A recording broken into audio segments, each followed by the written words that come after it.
can do a virtual conference. Mm. And yes, I can't do face-to-face coaching, but I can do virtual coaching. Got it. So the great thing about this is by the time you've done this, you have this wonderful list of all these useful things you provide, these afters.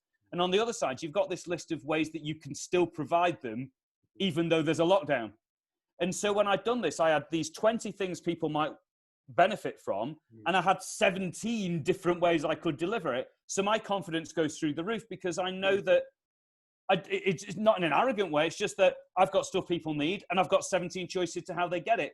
Whereas it's so easy to focus on the 3 things you can't do anymore. And you think, game over. That's so good and simple.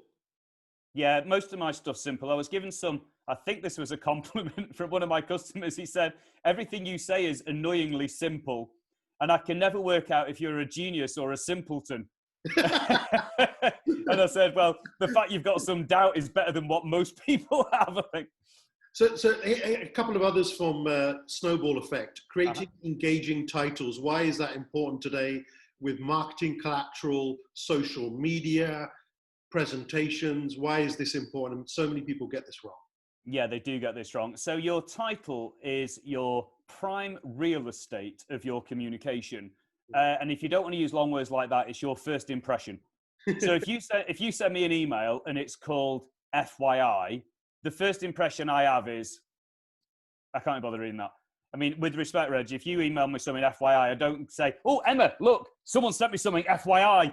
Yeah. Put the phone off the hook. It just sounds. And it's like if you get, doesn't that mean, especially when you CC people in organization, does that mean, oh, that's not my responsibility, somebody else will reply? Yeah, they probably will. And even if it is, it's just boring. It's just making me do the. It's like if you get invited to a meeting called update. I mean, you don't wake up and think, it's today. I mean, it just doesn't sound interesting.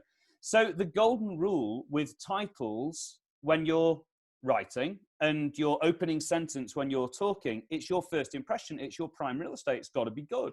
So, I mean, a very simple way to do this, if you say sending a proposal, I mean, I was on some work recently from a company, and when we did the debrief, why did you choose us? And they said it was your proposal title. Like someone sent us a proposal called Our Proposal. That's what the title was on page 1. That was the first impression. And yours, of course, was called How You'll Generate £50 Million in 3 months. Like, whose did we open first? You know, and I wasn't thinking, oh, I wonder what year his business was founded.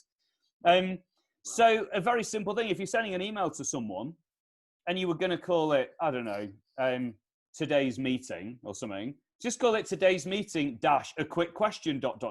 And if you put that in the subject line, people go, oh, what's the quick question? I'll open it up. So